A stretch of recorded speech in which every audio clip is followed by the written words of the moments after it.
Muchísimas gracias, Gibran, por tus palabras amistosas. Muchas gracias al Instituto de Investigaciones Históricas y a la UNAM en general por su invitación a hablar en este marco bueno, tan bonito y tan importante que nos habla a todos los europeos de manera permanente. Gracias a la red columnaria también, como no, y a la amistad de sus componentes, empezando por José Javier Ruiz Ibáñez. Entonces, he propuesto para esta conferencia el tema esclavitud y servicio doméstico en los mundos ibéricos. Y entonces, bueno, las palabras no han sido propuestas al azar, naturalmente. Es decir, quiero hablar del tema de la esclavitud en general. Me gustaría insistir sobre un aspecto dentro del fenómeno de la esclavitud, es decir, insistir en el servicio doméstico, que va a ser la parte central de mi exposición, y el marco, naturalmente, es el de los mundos ibéricos. Bueno, Gibran en la presentación ha indicado que había creado el grupo de estudios hispánicos en la Escuela de Altos Estudios ya hace tiempo, y que este mismo grupo se ha transformado en un grupo de estudios ibéricos. Es decir, naturalmente el matiz tiene mucha importancia. Lo que pretendemos es intentar reflexionar sobre los mundos ibéricos y más concretamente, como somos modernistas, yo soy modernista, pero trabajamos con amigos que se dedican más bien a la historia contemporánea también. Pero en cuanto a los modernistas, lo que pretendemos es estudiar los imperios hispánico y portugués a lo largo de la Edad Moderna, es decir, desde finales del XV hasta principios del XIX, y trabajar con colegas, con amigos que toman el relevo para la época contemporánea. Entonces, en esta presentación, bueno, tenemos un reflejo de esta preocupación permanente de intentar pensar los problemas en el marco de los mundos ibéricos. Por supuesto, insistiré sobre el mundo hispánico, más bien, pero no hay que olvidar que Portugal y Brasil y posesiones que han podido tener en ámbitos africanos y asiáticos también pueden entrar en las reflexiones. Luego, bueno, para dar un ejemplo simplemente, en un dossier que también he coordinado con Rafael Castañeda aquí presente, para una revista española que se llama Sudia Histórica, que es una revista que está publicada por la Universidad de Salamanca. Bueno, hemos propuesto para un dossier que salió hace un año apenas, mes de junio del año pasado. Precisamente hemos reunido 5 artículos ahí sobre el problema de las cofradías de negros y sobre la devoción a los santos negros, bueno, en los mundos ibéricos. Y en aquel dossier pues había 2 trabajos sobre Brasil, un trabajo sobre Portugal y Angola, el trabajo de Rafael Castañeda sobre la Nueva España y el mío sobre la España peninsular. Bueno, entonces, eso es una muestra precisamente de este afán, de este proyecto permanente de trabajar sobre los mundos ibéricos. La esclavitud. La esclavitud, entonces, es un fenómeno que está muy trabajado por la comunidad de investigadores en historia, y podemos decir que hoy es un tema bastante de moda. Bueno, hay trabajos que salen en todos los continentes, de hecho, y entonces es un tema que yo abordo, y ustedes lo van a ver, que naturalmente abordo desde una parcela del mundo ibérico que es más bien España, concretamente, y España en relación, bueno, mis trabajos versan más bien sobre las relaciones en este plan de la esclavitud entre las dos orillas del Mediterráneo, principalmente, no solamente este aspecto, pero principalmente este. Y entonces lo que voy a proponer durante esta conferencia es una serie de reflexiones que están nutridas por este núcleo mío, y naturalmente intento cada vez que puedo hacer comparaciones con otros ámbitos geográficos de las dos monarquías, hispánica y portuguesa. Y entonces, al hilo de la conferencia, bueno, citaré algunos trabajos que pertenecen a ámbitos geográficos distintos en el mundo americano. Entonces, un tema muy importante para la historia en general, para la historia social en particular.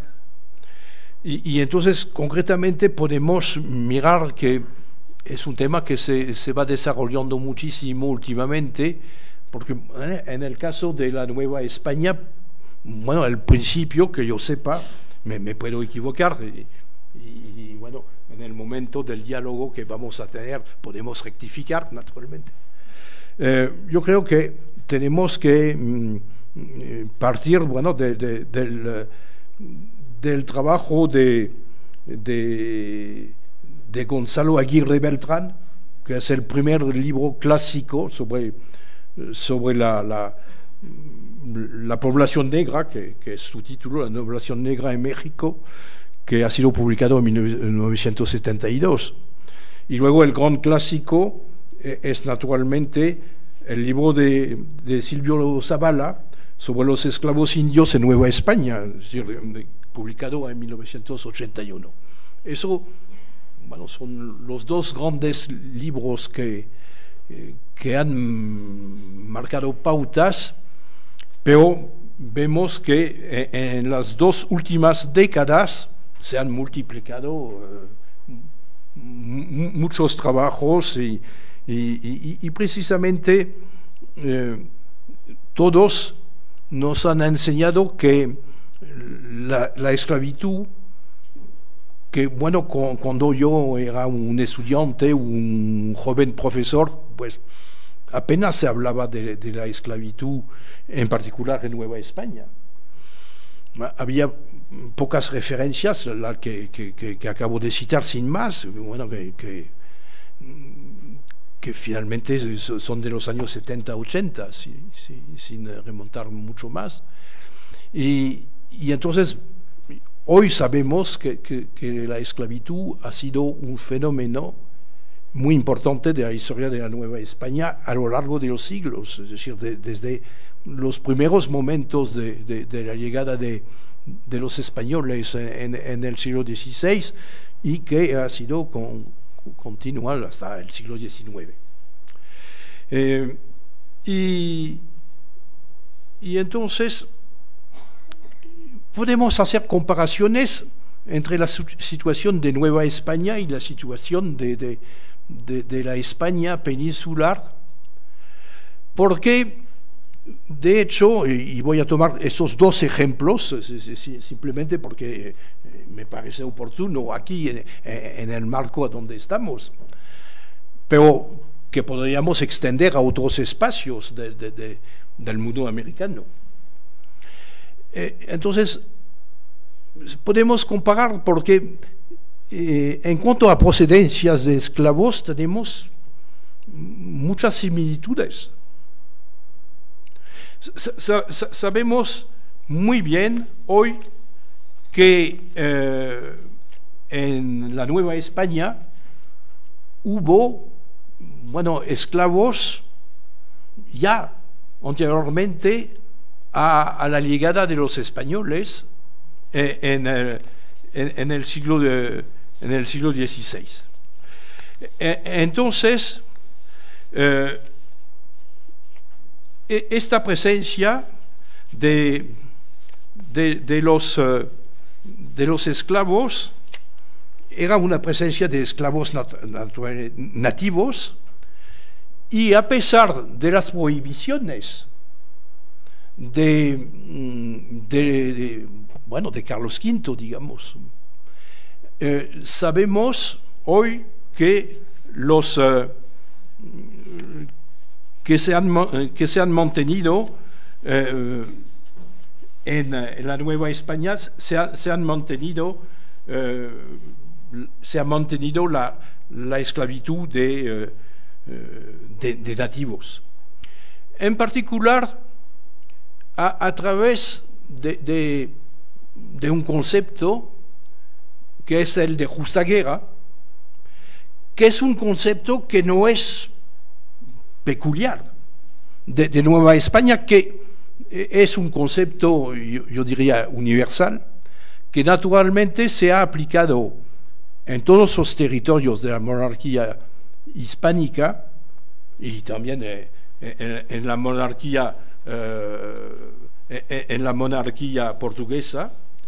Y entonces, a raíz de este concepto, se podía esclavizar a indios, y encontramos a estos indios esclavizados en muchos espacios de la Nueva España.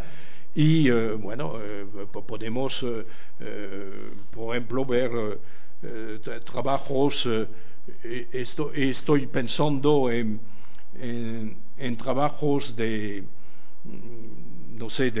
Chantal Cramosel, por ejemplo, sobre la zona del Parral, o podemos encontrar también esclavos de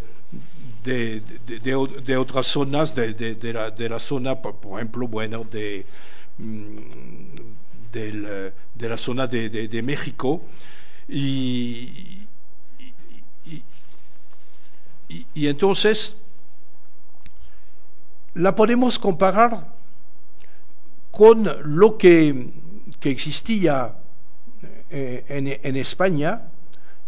El concepto de justa guerra, por ejemplo, se aplicó al Reino de Granada cuando la sublevación de los moriscos de aquel reino entre 1568 y 1570.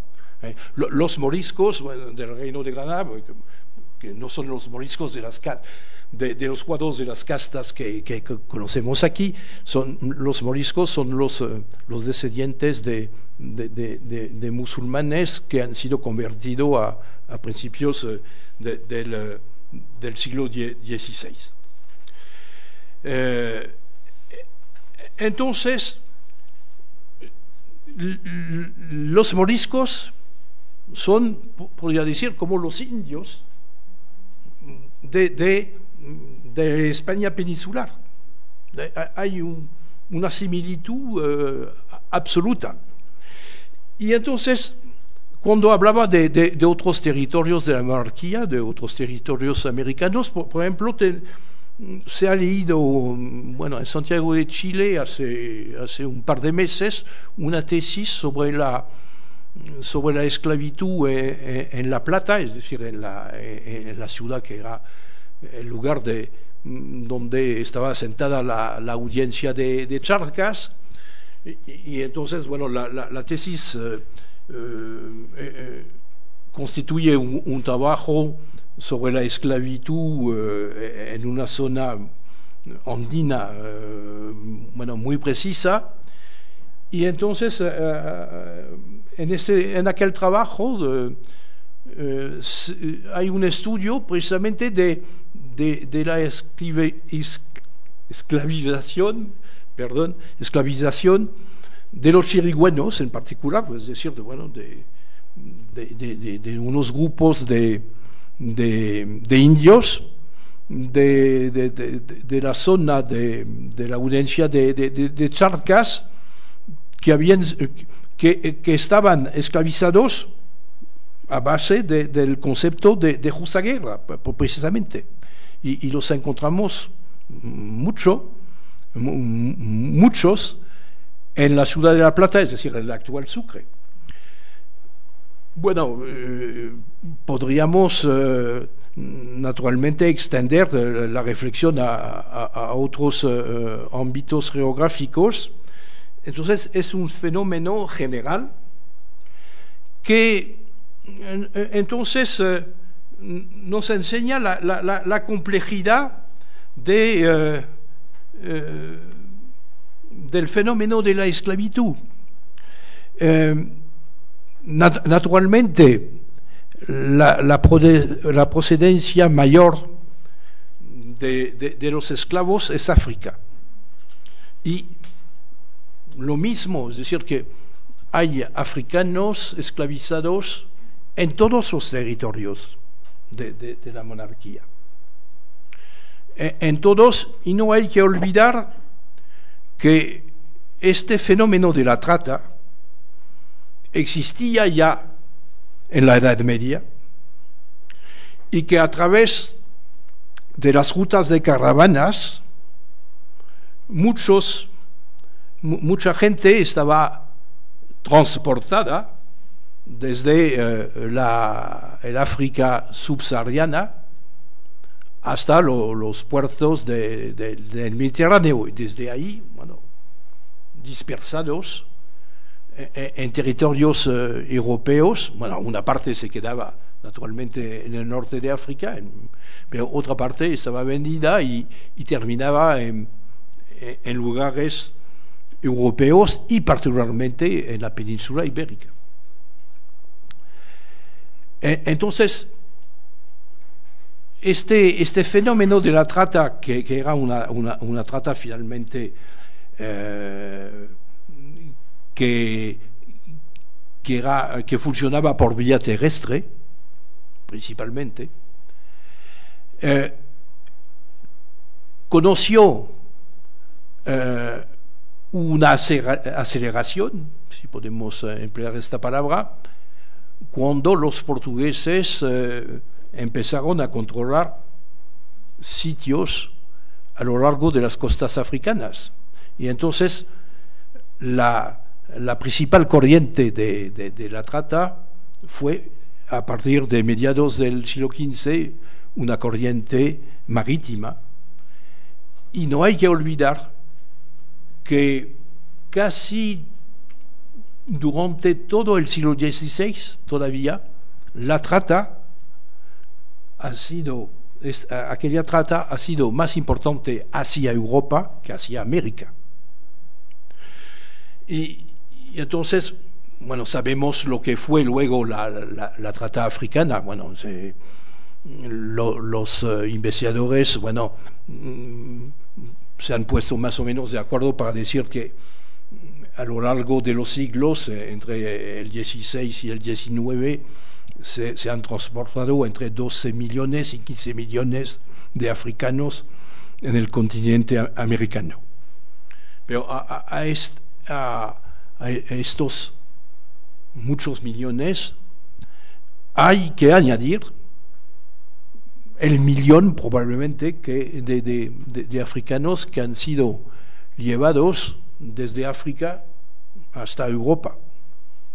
Y eso se olvida muy a menudo. Y entonces la presencia africana en muchos lugares de Europa meridional, al menos, bueno, también los encontramos en países más norteños, en Holanda, en Inglaterra, por ejemplo, bueno, o en Francia, pero particularmente en el sur, en la península ibérica, la presencia africana ha sido muy importante en el siglo XVI y todavía en el XVII, y luego va disminuyendo poco a poco.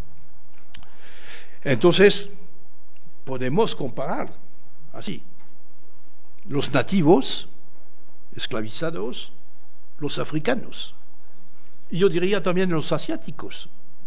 Hubo esclavos asiáticos, tanto en Europa como en América. Tenemos, bueno, para Nueva España, precisamente, bueno, los trabajos de Débora Oropesa sobre los asiáticos esclavizados, bueno, son muy nos esclarecen mucho sobre su presencia a lo largo de los siglos. Y de hecho encontramos en la documentación, en particular en Portugal, encontramos, pero también en España, encontramos presencia, bueno, de personas que dicen, bueno, esclavo de la India portuguesa. Son citas bastante corrientes. Entonces, simplemente quiero subrayar pues, este fenómeno de la esclavitud muy extenso que abarca a gente de muchas procedencias, sin olvidar, obviamente, pues esos esclavos que han nacido en los lugares de acogida, si podemos llamarlos así, hijos de esclavas, bueno, sabiendo que naturalmente, bueno, el estatus está dado por la madre. Entonces, las 4 categorías así de esclavos las encontramos en todos los territorios de las monarquías hispánica y portuguesa. Pero luego quiero entrar en el problema de los trabajos a los cuales están forzados los esclavos. Por eso, durante bastante tiempo, es decir, nuestra percepción del fenómeno no ha sido del todo precisa y completa. Quiero decir con eso que si preguntamos a cualquier persona que no investiga el tema, cuál es su visión de la esclavitud en el pasado, nos dirá, bueno, y en particular, hablando del caso de América en general, nos dirá que, bueno, lo fundamental es la esclavitud en las plantaciones. Y de hecho, hubo una cantidad enorme de esclavos trabajando en plantaciones. Y a raíz de esta percepción, pensamos que lo que de hecho existe en el mundo del Caribe, preferentemente, y del Brasil, particularmente del nordeste del Brasil, pues ha sido extendido a otros espacios a donde no hay tanta presencia de esclavos trabajando en plantaciones. Sí que hay plantaciones en Nueva España, plantaciones de cacao o de coco, no sé, bueno, a donde trabajan esclavos, por supuesto, y hay plantaciones en otros ámbitos. Y eso es una diferencia con el mundo europeo, porque plantaciones no. No, y hasta con la excepción quizás de las islas particularmente de las Islas Canarias, a donde había plantaciones de azúcar, donde trabajaban esclavos. Pero sabemos, gracias a trabajos recientes, que los esclavos no representan la principal mano de obra en las plantaciones azucareras de Canarias. Es decir, que había libres que trabajaban al lado de ellos y que los libres eran probablemente más numerosos que los esclavos. Es decir, que hay que matizar bastante. Y a raíz de este panorama, muy a menudo olvidamos la presencia de los esclavos domésticos. Y por eso quiero dedicar bastante espacio a estos esclavos domésticos presentes por todas partes. Presentes en Europa y en América, en las monarquías hispánica y portuguesa, tanto en Lisboa como en Sevilla o en otras ciudades del interior español, como en México, en Cartagena, en Lima, o en La Plata, como lo ha enseñado la tesis reciente a la cual he aludido anteriormente. Esclavos domésticos, pero esta expresión es una expresión que ha suscitado, a mi modo de ver, muchas interpretaciones erróneas. Es una expresión muy ambigua que hay que aclarar. ¿Qué es un esclavo doméstico? Y por ejemplo, bueno, la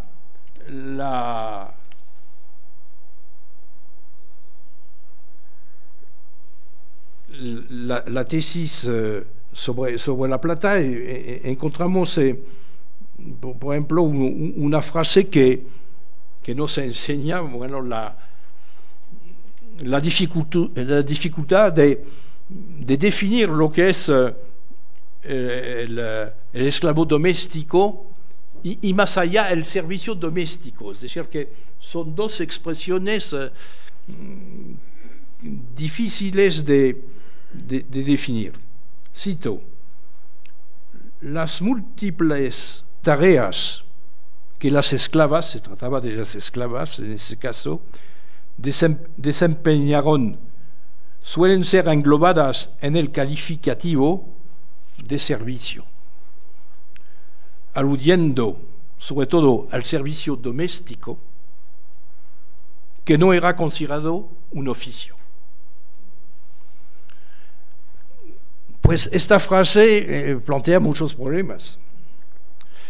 Que el servicio doméstico no era un oficio, no lo creo. Bueno, yo creo que no es anacrónico decir que el servicio doméstico en el siglo XVI como hoy es un oficio. Primero. Y luego, naturalmente, la autora, y no es la única, porque bueno, tengo aquí, por ejemplo, unas notas sobre un trabajo de Antonino Vidal Ortega sobre negros y mulatos en Cartagena de Indias a comienzos del siglo XVII. Y tengo también notas sobre el libro de Rina Cáceres, Negros, Mulatos, Esclavos y Libertos en la Costa Rica del siglo XVII, y notas sobre trabajos sobre Nueva España, varios trabajos. Entonces, vemos en cada uno de los trabajos, bueno, la dificultad que todos tienen en definir el servicio doméstico. No cabe duda que en el servicio doméstico caben los trabajos en el interior de la casa del dueño. Entonces se trata de fregar, se trata de limpiar, bueno, lo que sea. Pero yo creo que hay que adoptar, eso es mi propuesta, hay que adoptar una definición mucho más amplia y que el esclavo doméstico es el esclavo que depende de la domus de un señor o de una familia y que entonces trabaja en tareas muy diversas, tanto dentro de la casa como fuera de la casa. Es decir, bueno, la domus tiene bienes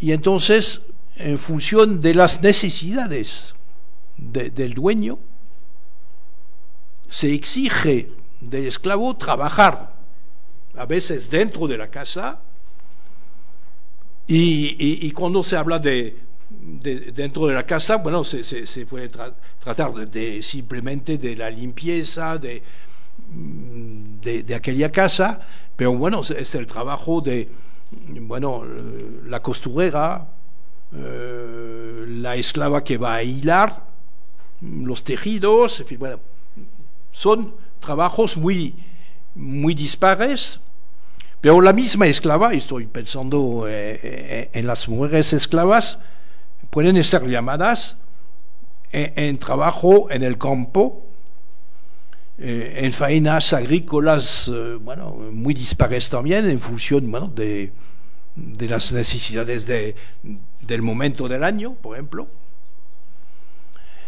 Y lo que digo para las mujeres vale forzosamente para los hombres también. Es decir, que lo que caracteriza, me parece, el esclavo doméstico es su polivalencia. Su polivalencia, es decir, un día haga tal trabajo y el día siguiente otro. Pero es que, diciendo eso, bueno, de hecho, encontramos a algunos esclavos domésticos especializados, lo cual complica naturalmente tanto la definición como la realidad. Son esclavos estos que trabajan principalmente en domus de artesanos. Y los artesanos van a exigir de sus esclavos un trabajo que pueden hacer unos aprendices. Naturalmente se trata también de limpiar el taller, pero pueden participar los esclavos también en la producción del taller, en algunos aspectos del trabajo del artesano. Entonces, lo que me parece muy importante es que el esclavo doméstico, si lo comparamos con el esclavo de plantación, se caracteriza por la dependencia absoluta del dueño. Entonces, el dueño exige de él un trabajo que los demás miembros del espacio doméstico en cuestión no hacen, porque son tareas, bueno, pesadas, viles, bueno, se reserva a los esclavos este tipo de trabajo, pero pueden también, en función de sus bueno, de sus relaciones con el dueño, que pueden variar, y en función de sus capacidades pueden trabajar en el trabajo productivo del taller o de las tierras del dueño, por ejemplo. Y de hecho tengo aquí bastantes ejemplos que voy a citar para ilustrar este aspecto. Unas citas de distintos trabajos. Bueno, hablaba de Rina Cáceres. Rina Cáceres escribe en su libro, cito, el trabajo doméstico comprendía un trabajo más allá de la limpieza de las habitaciones y la crianza de los niños. Bueno, comparto esta idea. Y entonces nos da un ejemplo, bueno, de una familia instalada en Centroamérica. Entonces, una familia que tenía hasta 11 esclavos, entre ellos 3 niños, que atendían a las necesidades del núcleo familiar compuesto por 7 personas.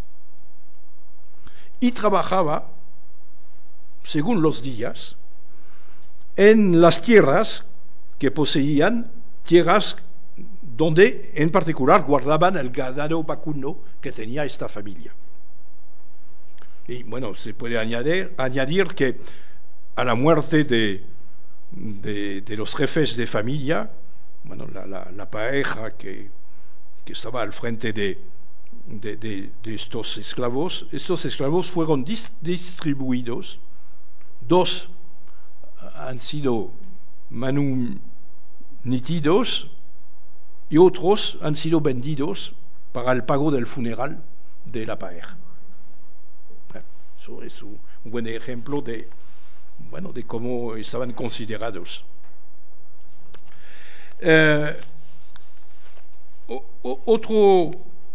Otro ejemplo,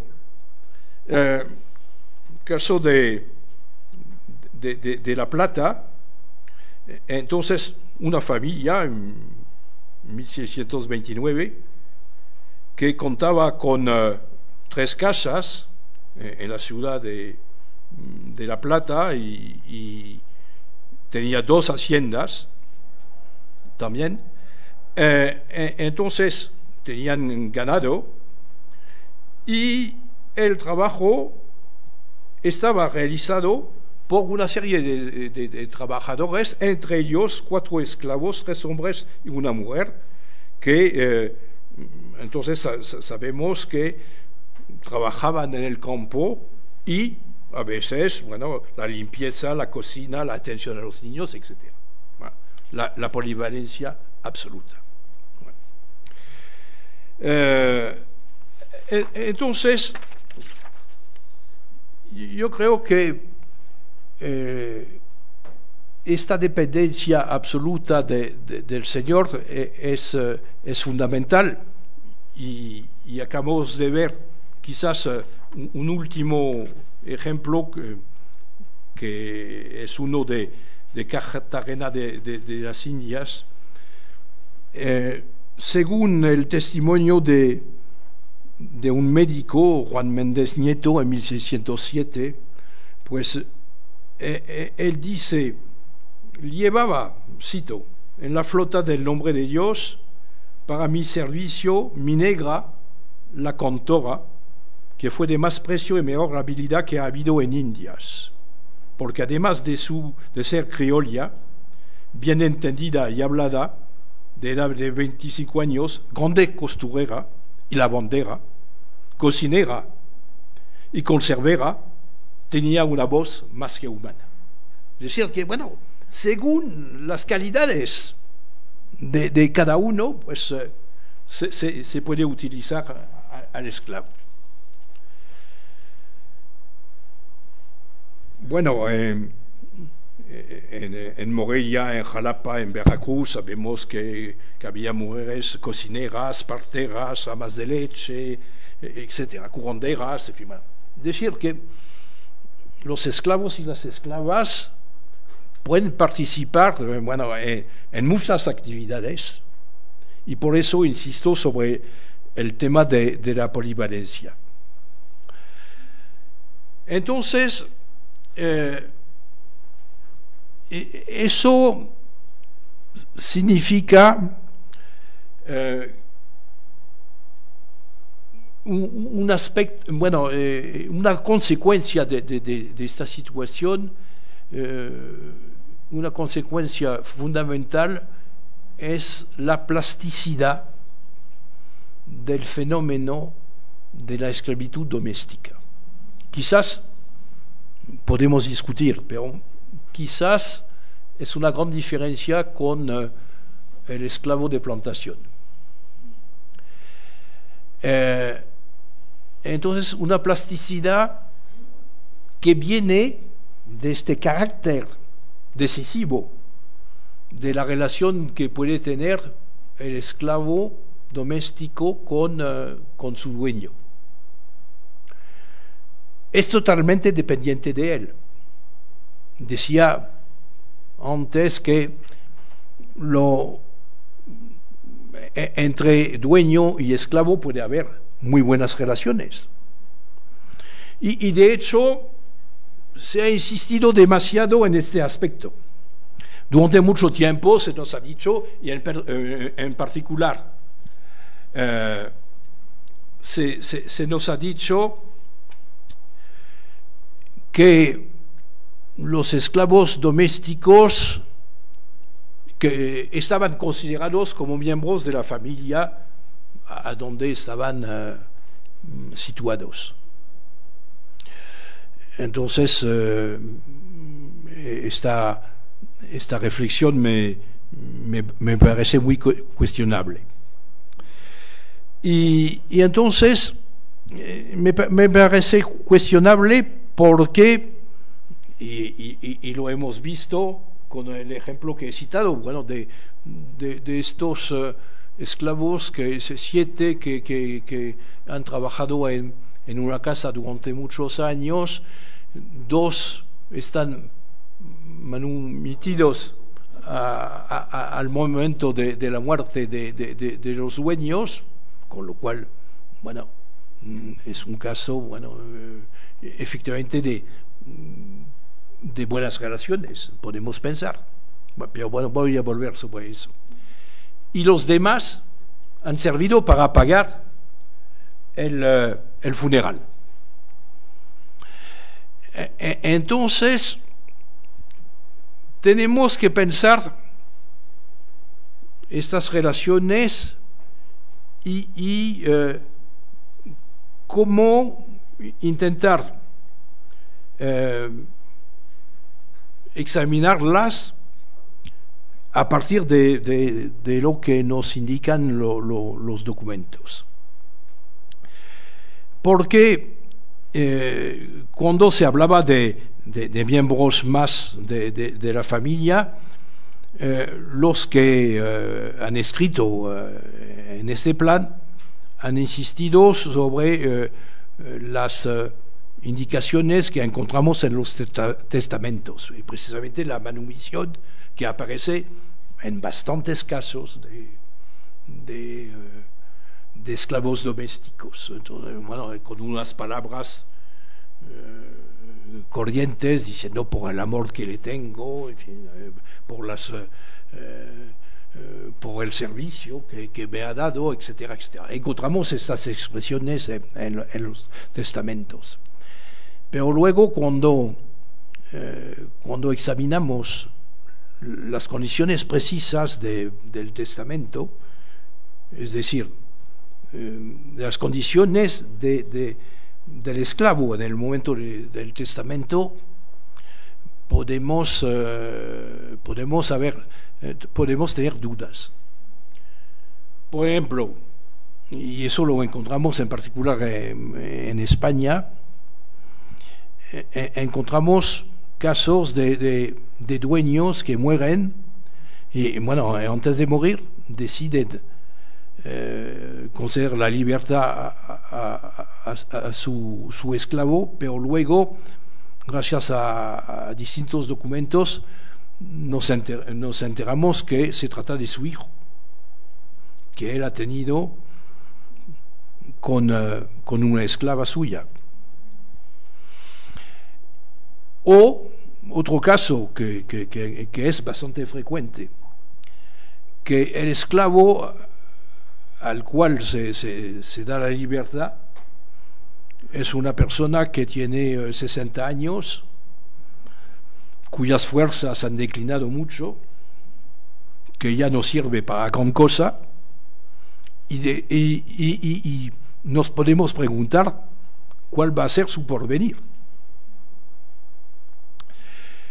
Entonces, sí que hay casos de generosidad de dueños, eso existe, no hay que ocultarlo, pero hay que examinar caso por caso las condiciones y de hecho sí que es bastante frecuente que se trata de reconocer o bien una filiación o bien de apartarse de una persona que finalmente cuyo rendimiento es escaso y entonces la libertad va a ser más problemática que otra cosa para él.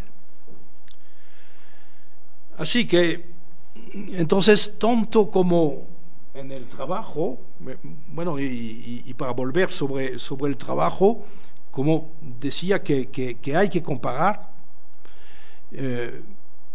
he hecho un estudio sobre la esclavitud en Málaga en los años 1580 y entonces, porque bueno, se trataba de intentar limitar el número de esclavos en la ciudad y entonces cada uno de los dueños tenía que venir a declarar que tenía, bueno, tantos esclavos. Y entonces se les preguntaba, bueno, ¿y qué trabajo hace? Y entonces tengo aquí la contestación. Entonces, de unos 530 casos, pues 159 decía sirve en casa, con lo cual no sabemos bien de qué se trata.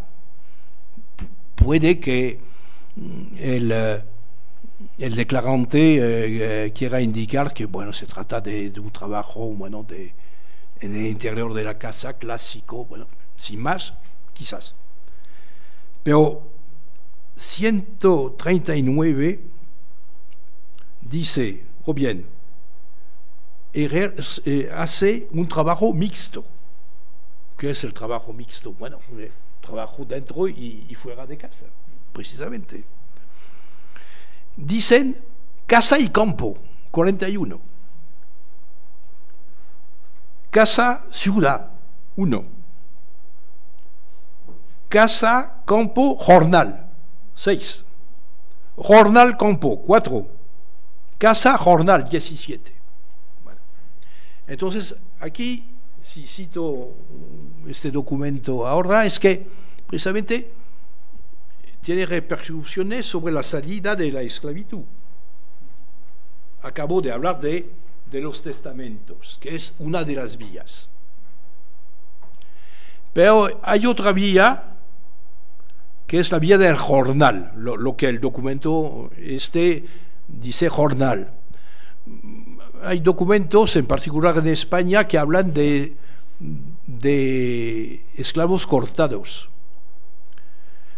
Bueno, el esclavo cortado es un esclavo que trabaja a jornal. Bueno, tenemos unas expresiones que son bastante equivalentes.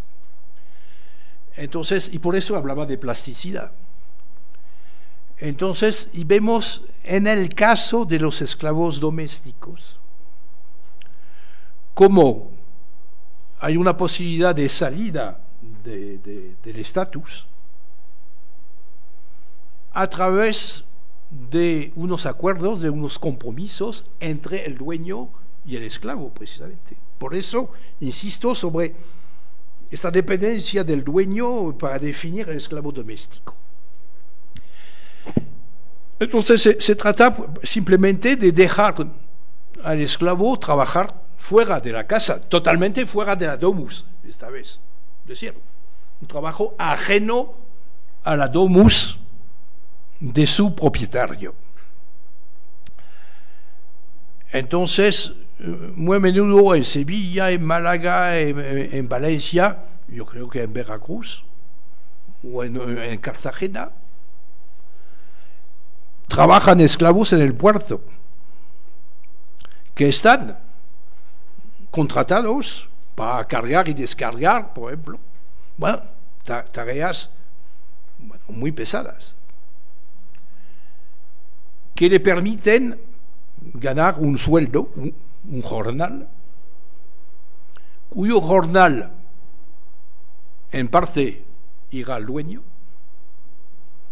y en parte se quedará, quizás la menor parte, quedará en manos del propio esclavo.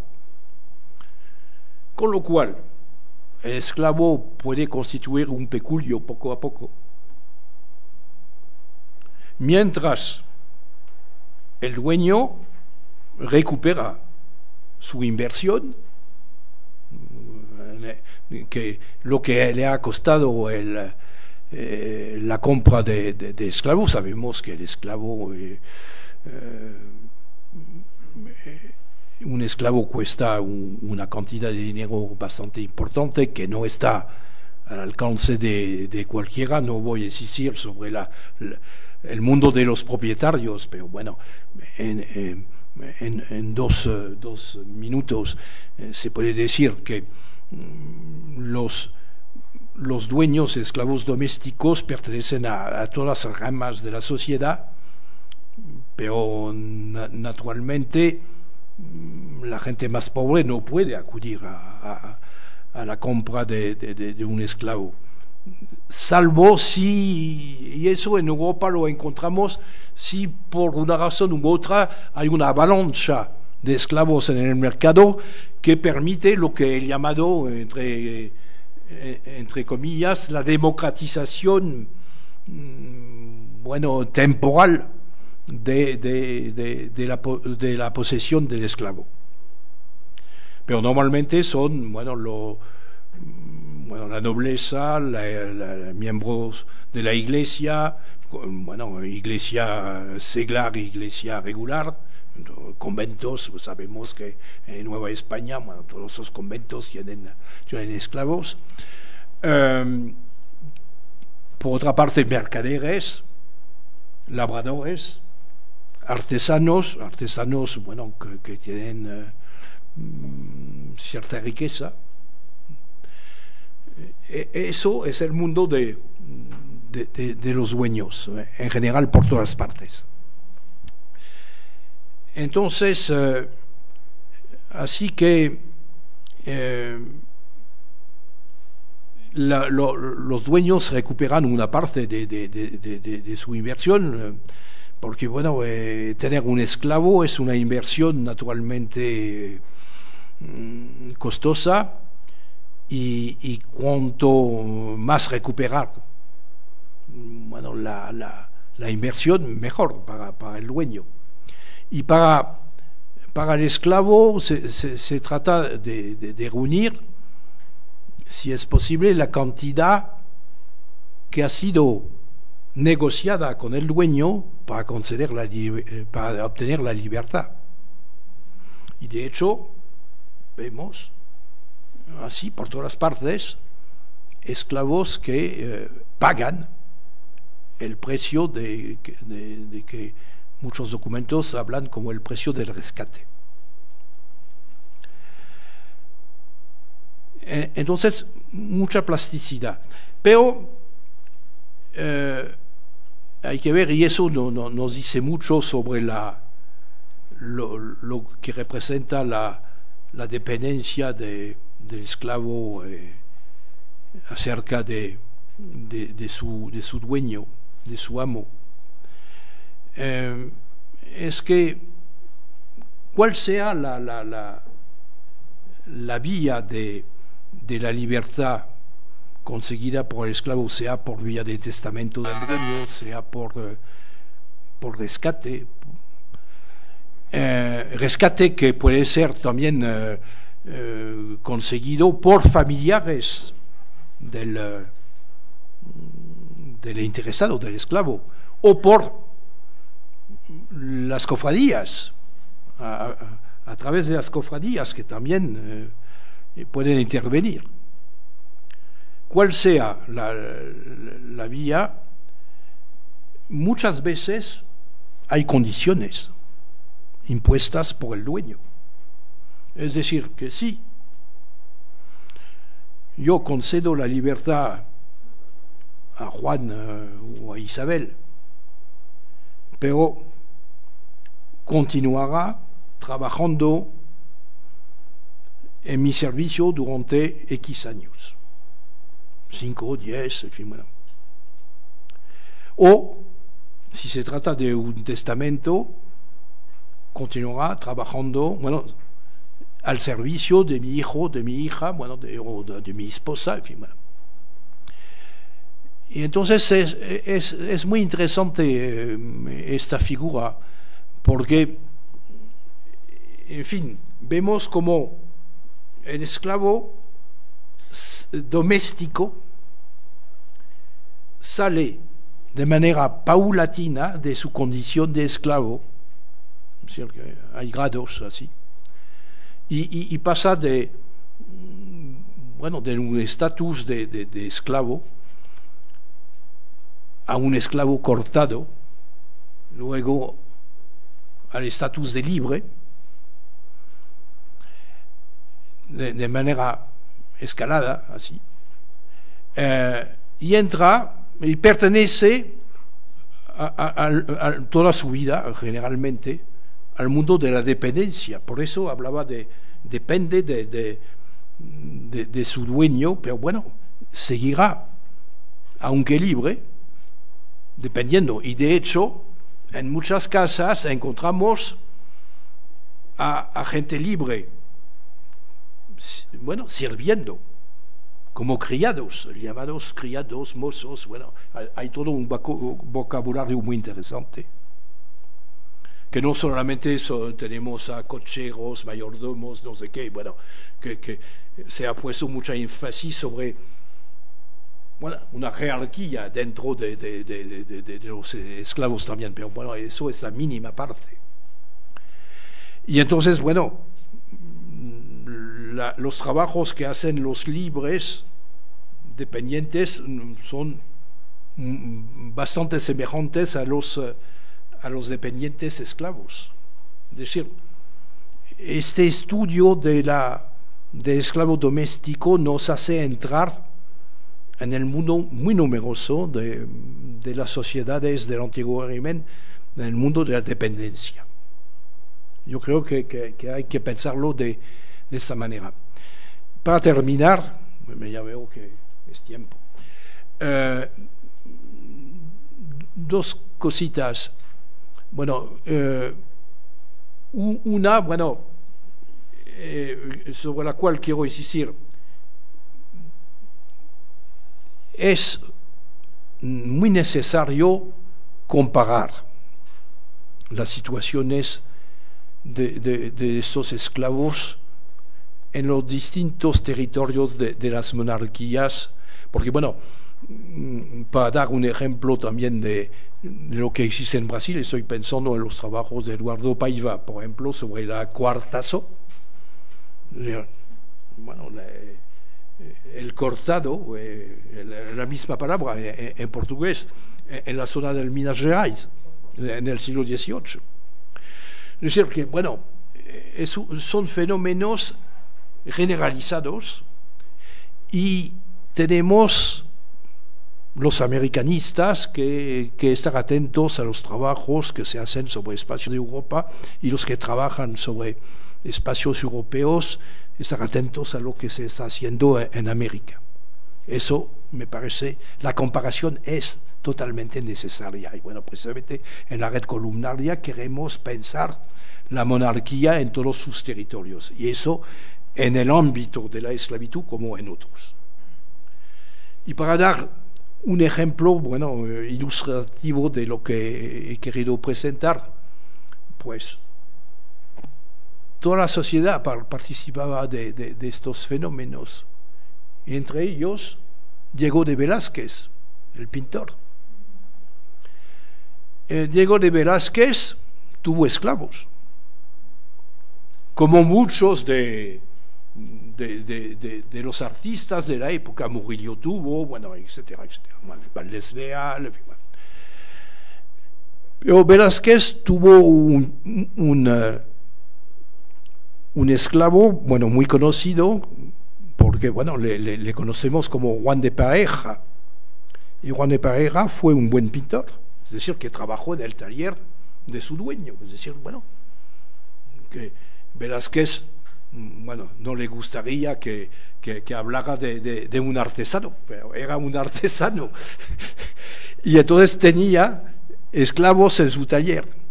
Y entonces Juan de Pareja, bueno, conocemos todos este retrato fabuloso que ha hecho Velázquez de Juan de Pareja, que es, bueno, me ha captado siempre, porque, bueno, es curioso ver que en los mismos meses, estando en Roma, Velázquez hizo el retrato del Papa, de Inocencio X, y el Papa de su esclavo. Y los dos son obras maestras. Bueno. Pero precisamente haciendo el retrato de Juan de Pareja, le concede la libertad. Y por eso se llama Juan de Pareja, porque antes se llamaba Juan sin más, porque los esclavos no tenían apellido. Juan de Pareja, y lo conocemos como tal porque, bueno, luego ha realizado cuadros firmando como Juan de Pareja, que son buenos cuadros, que no tienen la calidad de lo de Velázquez, por supuesto, pero son buenos cuadros. Y entonces, en Roma, Velázquez da la libertad a Juan de Pareja con condición que le siga sirviendo durante 4 años. Ya, un buen ejemplo. Gracias.